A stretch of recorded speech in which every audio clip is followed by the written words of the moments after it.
For the Chrysler Building, I'm only going to delete the default light and leave the cube alone. Let's add a reference image and lay it flat on the floor. This is a cool blueprint I found online. So to do that, just have to set all of its rotation values to 0. Open the item transform panel with N and set them to 0. Now we can look at it from top view. This will allow us, if we switch to X-ray mode, to position our cube on the drawings and adjust its shape to match perfectly.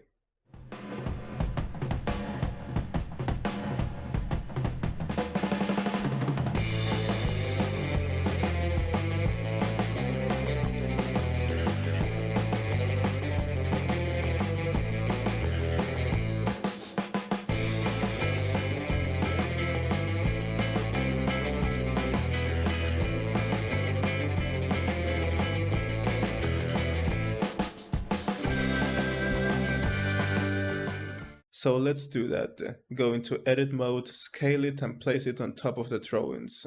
Now add loop cuts and pull and push those new vertices to match the blueprints.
After you've done that, you'll see that the building consists of 2 main columns that go upwards into the heavens.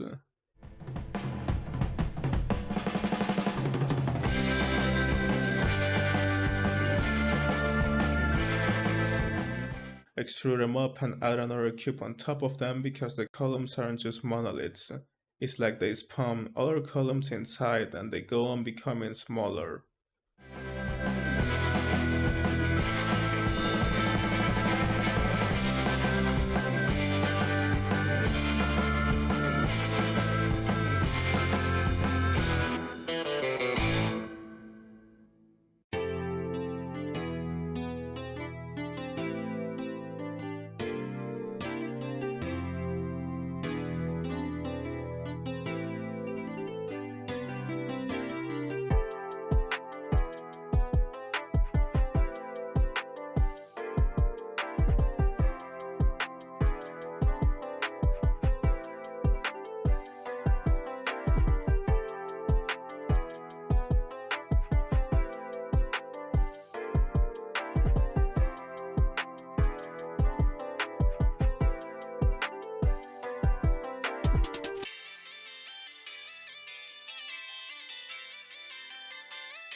Now we're gonna do something crucial.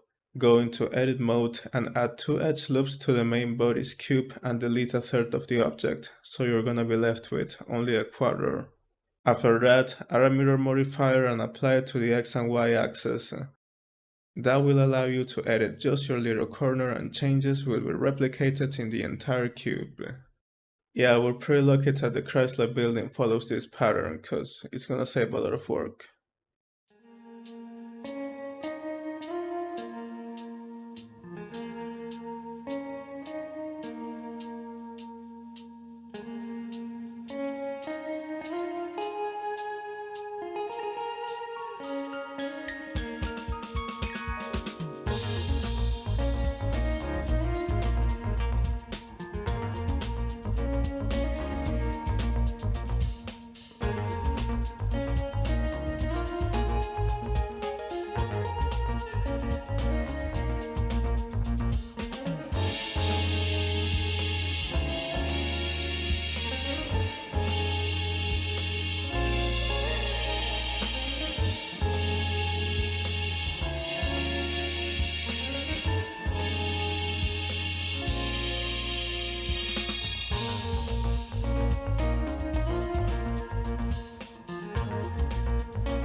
Remember, this is an asset that's gonna be seen mostly in the background, and the building's gonna have some nice details, but not necessarily the gargoyles.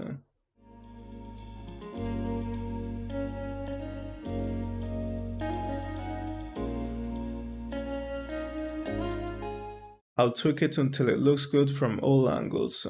So I'll be going into right orthographic by pressing 3 and then switching into user perspective by pressing my mouse wheel and moving my mouse around. That way I can have a look from many perspectives.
Now I'm gonna duplicate the gargoyle to save it as a backup and apply the modifiers to the main one. The backup is saved with the modifier in case we need to go back and edit it. Select your resulting gargoyle, then on backup one, press shift and click the main body of the building so that both of them are selected, but the main body of the building has to be the last object selected. Then press Ctrl J to join them and you'll see that now there are 4 gargoyles, one on each side. This is just a result of joining the objects together because the building has a mirror modifier in the X and Y axis. Now if you go into edit mode and duplicate the gargoyle to have 2 on each side, it will also be mirrored in real time, which is pretty cool.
Once you have your stars ready, I'm going to actually carve them out of the top of the building by using another modifier.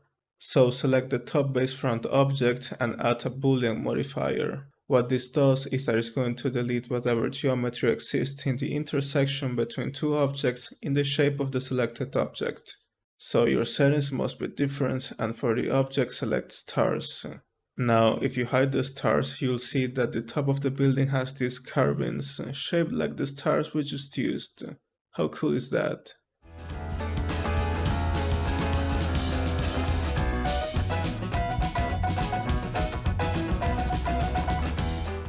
Now that the mesh for building is done, we're gonna texture it, and for that we're gonna need an image editing program where we can draw.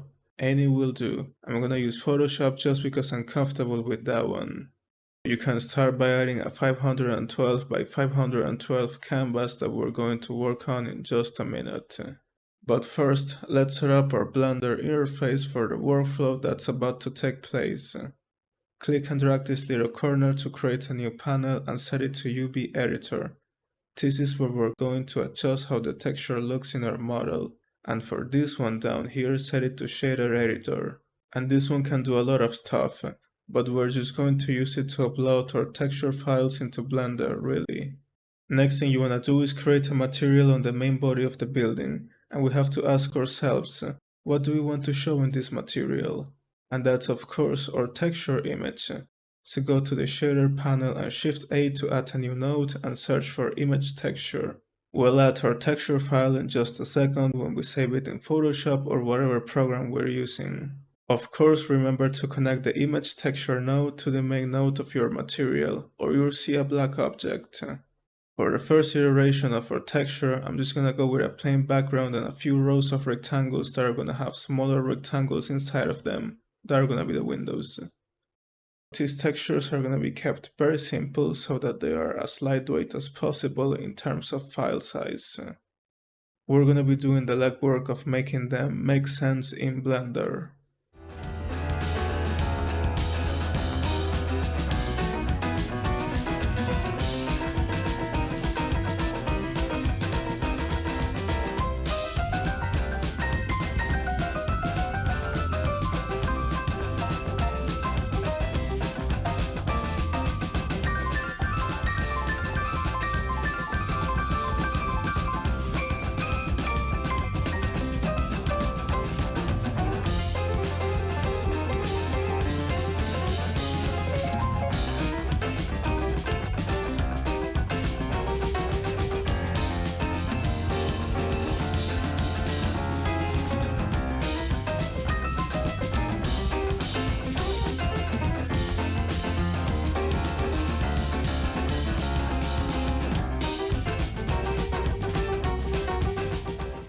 Now add the texture file, which is going to be a PNG image, into the texture node and switch into material preview mode by pressing C.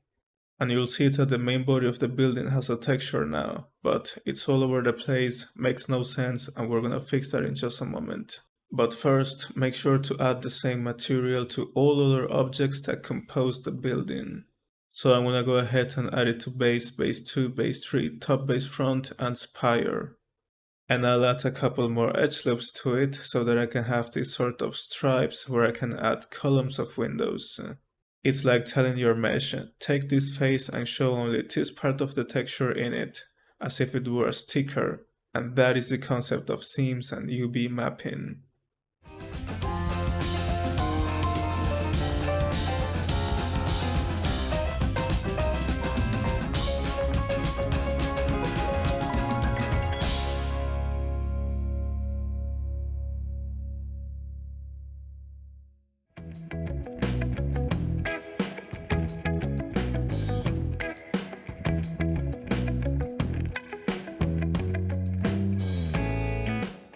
Just unwrapping your object is not going to be enough most of the time.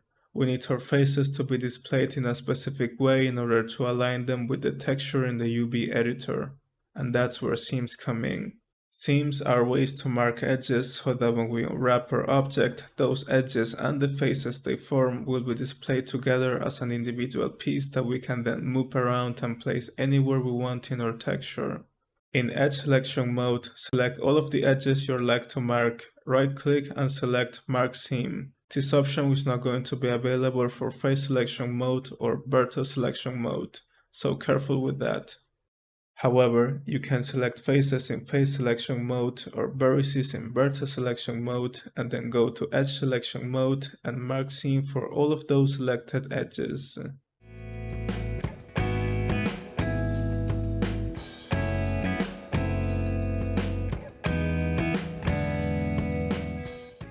Once you have your seams ready, select all of your objects and unwrap it again, and you'll see that the result is different this time.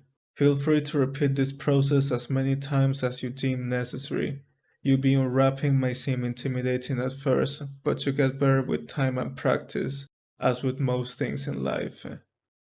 And now I've got these really nice rectangles that I can place on top of the windows in the texture. And we're gonna do this for the rest of the building basically.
For the triangles that are in the layers of the top of the building, I'm going to add a new material that's going to be yellow and it's going to have some values in emission. Emission is a property that allows materials to emit some light instead of just reflecting it, so it's like it's gonna glow.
You can see this by switching from Material Preview mode into Render by pressing C. So you'll see that the building has its texture, but it's all dark except for the triangles. That's because we have no light in the scene right now. Now we can switch back into Material Preview mode because that one applies a plain lightning to the entire texture, and it's just more comfortable to work that way.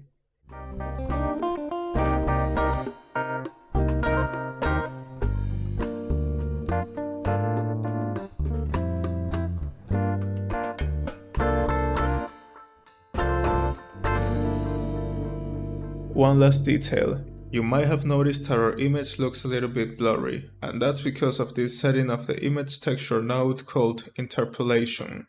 It controls how Blender reads the texture, especially when seen from afar or when stretched, as we've done with some of our UVs. For example, if you take a piece of your UVs and scale it down, you'll be forcing to show a smaller part of the texture in a larger area of your object, and therefore causing some blurriness. In its current value, linear will smoothen the pixels into a sort of gradient. Now change it to closest to have sharp edges and a pixel crisp result. That's because closest, as its name indicates, picks the nearest pixel's color in the area and runs with it. It works best for low resolution, pixel artish textures like these. For the rest of the buildings, we're going to be using the same techniques we learned here, so I'm not going to be as explicit or detailed as I was with this one because, well, otherwise this would take forever.